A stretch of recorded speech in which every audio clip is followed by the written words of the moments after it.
We've got a pretty interesting report from someone who has strong NFL connections.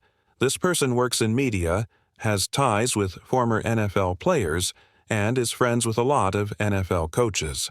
One of his good friends is Coach Deion Sanders.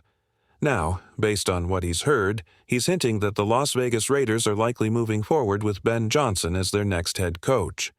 I want you to listen to this clip, and then we'll talk more about it afterward. Clip plays. First off, the next Dallas Cowboys head coach is going to be Kellen Moore. Everyone knows that. As for Deion Sanders, he's not leaving Colorado.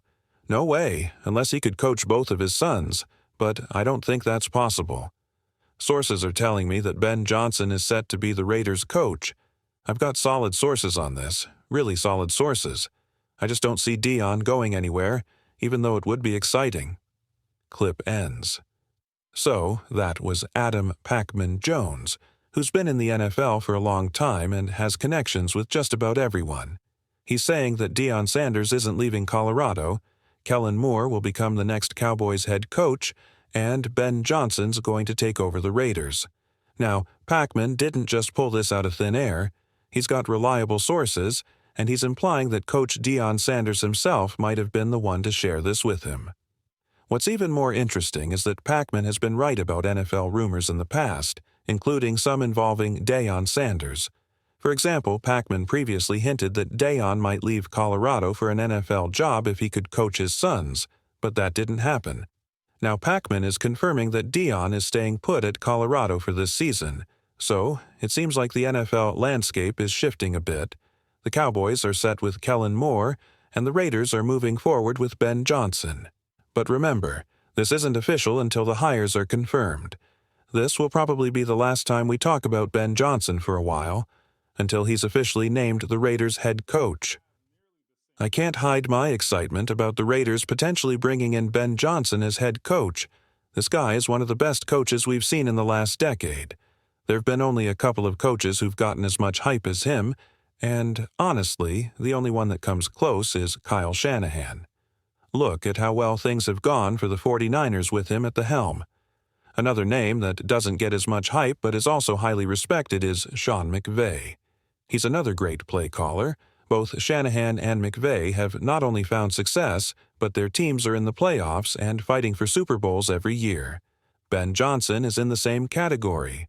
If the Raiders hire him, I have no doubt we'll be a playoff team every season going forward. There's very little chance that he won't be successful because the guy is an incredible play caller and runs a fantastic offense. Of course, for us to truly succeed, the defense needs to do its part. But I'm feeling good about the guys we have.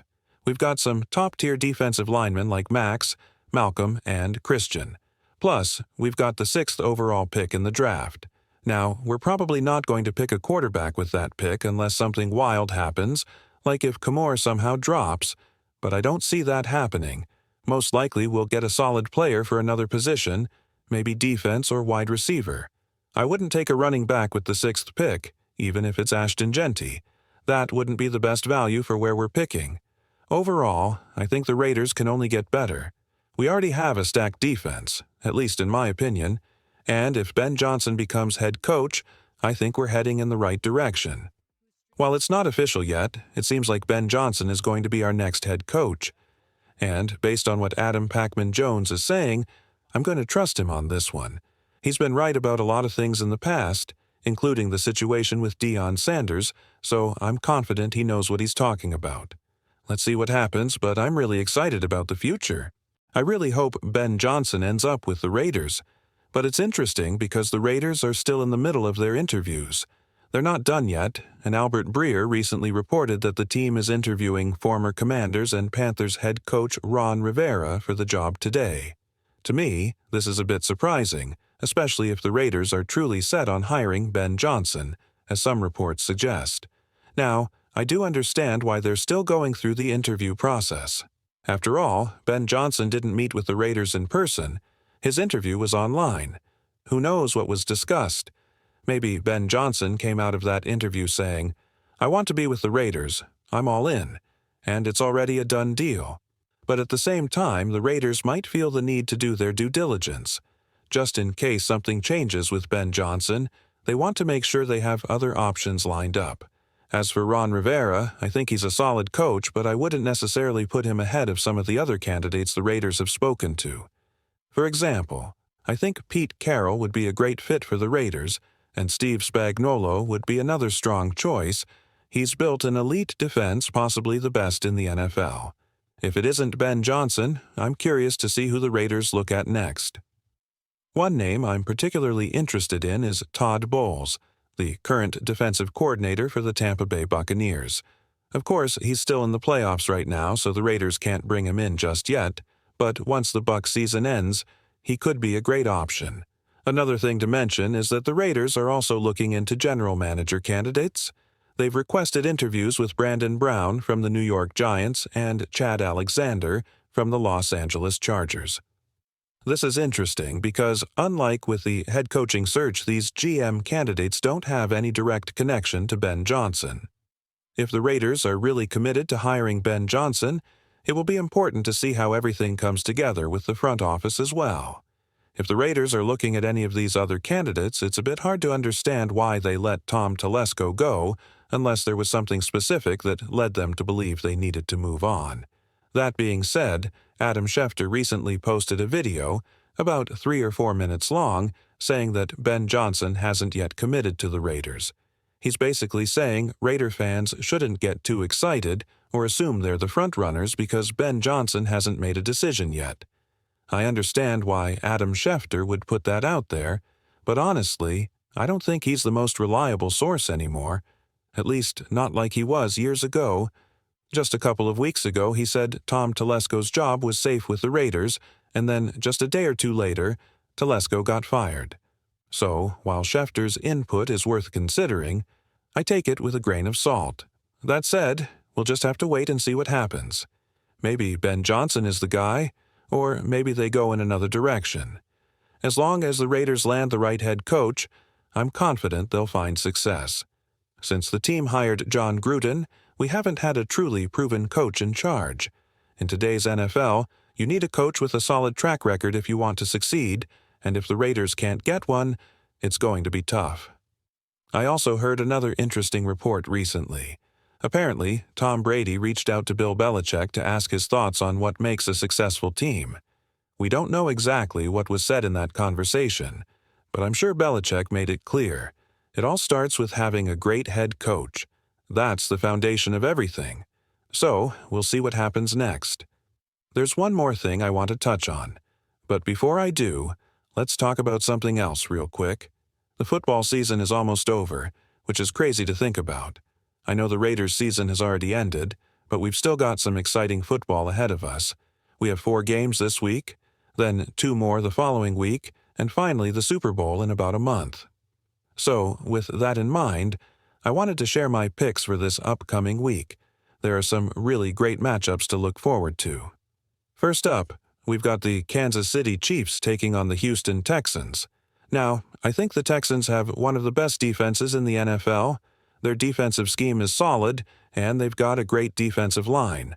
However, even though Travis Kelce might not be at his best anymore, I still think he's going to have a big game. The Chiefs have had some time off, with a bye week and benching their starters in the final game of the season, so they'll be rested. Kelce always shows up in the playoffs, so I'm going to take the over on him and predict that he'll have at least 7 catches in this game. Now, another guy I'm excited about is Xavier Worthy. He's been on fire the past few weeks and looks like he could be the best rookie wide receiver from this class. Based on his recent performances, I'm predicting he'll score at least 1 touchdown in this game. And speaking of the Raiders, there's been a lot of talk about Jalen Nels, a guy who should have been a Raider. Some reports, like from Adam Schefter, said the Raiders never even reached out to him, but then Vince Monin said the opposite. It's interesting to see how that whole situation plays out. We're not entirely sure if Jalen Daniels was on the Raiders' radar, but I think he's going to have another strong game. This game is in Detroit, so it's going to be a tough environment for a rookie quarterback. But I think the Detroit Lions are going to put up a ton of points. The Washington Commanders' defense is led by Dan Quinn, and if you remember, he runs a defense similar to what Gus Bradley used with the Raiders. Quinn loves to use a lot of cover 3 looks, and from there, he switches things up into cover 6. Sometimes he rotates his safeties or adds a few twists, but overall, his defense is pretty straightforward. Simple defense can be very effective, especially against quarterbacks and offensive coordinators who don't have much experience. But here's the thing. The Lions don't just have a solid quarterback in Jared Goff, they also have a great play caller in Ben Johnson. I believe Johnson will be able to take advantage of the Commanders' defense, and because of that, I think the Lions will score more than 30 points in this game. This could put the Commanders in a tough spot, trying to catch up, which means Jalen Daniels will likely throw multiple touchdowns. So I'm going with the over on 1.5 touchdowns for him, meaning he'll throw at least 2 touchdowns. Next up, we have Jalen Hurts. I'm picking the over on 205 passing yards. It's not a huge number, and the Eagles are playing the Rams at home in Philly. Weather could play a role. It might snow, which could make things trickier. But Hurts had a rough game last time with just 131 passing yards. I believe he'll bounce back and prove he can lead his team, so I'm confident he'll go over 205 passing yards. Now, let's talk about Puka Nacua. I'm going with the over on 2.5 rushing yards. He only needs 1 carry for at least 3 yards, and since he averages 1 end-around play per game, I think he'll get that easily. Just last week, he had an end-around for 7 yards, and the week before, he had 2 for 5 yards. So, it seems pretty likely he'll hit that mark. Speaking of that Puka Nacua end-around, it was the one pick that kept me from winning last time. Hopefully, I'll have better luck this time around. But those are my 5 picks for this week. Before I finish, I want to share something I came across. I read an article on Raiders Sports Illustrated, where they mentioned the Raiders might have a future star in Jackson Paris-Johnson. Honestly, this guy is already showing he's got real talent. From the moment Jackson Paris-Johnson stepped onto the field, it was clear he was something special. Some players take time to develop, but not him. Take Colton Miller, for example. He had a rough start, but eventually became a solid player. Others, like Dylan Parham, show flashes of brilliance but don't fully grow into their potential. But Jackson Paris-Johnson? He's different. He played just 1 season as a starting center in college after rotating at guard, and in that first season, he dominated. He was throwing defenders around and moving faster than anyone else. That kind of player doesn't come along often. What's even more impressive is that he's bringing that same energy to the NFL. He has the potential to be one of the league's best players, just like Quentin Nelson was when he came in as a rookie. Let's face it, interior offensive linemen rarely get the attention they deserve. Most fans probably couldn't even name the starting guards for teams like the Eagles or Chargers. But Jackson Paris-Johnson is already standing out because of his incredible physicality and agility. The attention he's starting to get is long overdue. I posted about him on TikTok a while ago, and some people weren't impressed, claiming other centers were better. But the truth is, Jackson Paris-Johnson is on another level. I'm willing to bet he'll be the best center in the NFL by next season. While players like Creed Humphrey and Cam Jurgens are great right now, I believe Paris-Johnson will pass them by the end of next year. That's the kind of path he's on. I'd even argue that he might end up being a better center than Brock Bowers will be a tight end, and that's saying a lot, because Bowers is on track to be one of the best tight ends in the NFL. But both Paris-Johnson and Bowers are going to be at the top of their positions. It's exciting to see Paris-Johnson getting the recognition he deserves, but I still think it's not enough. I'll be doing a full film breakdown on him soon, so stay tuned for that. I'll also talk about some other players I've been keeping an eye on. Let me know your thoughts in the comments, and if you liked the video, don't forget to like, subscribe, and I'll catch you next time.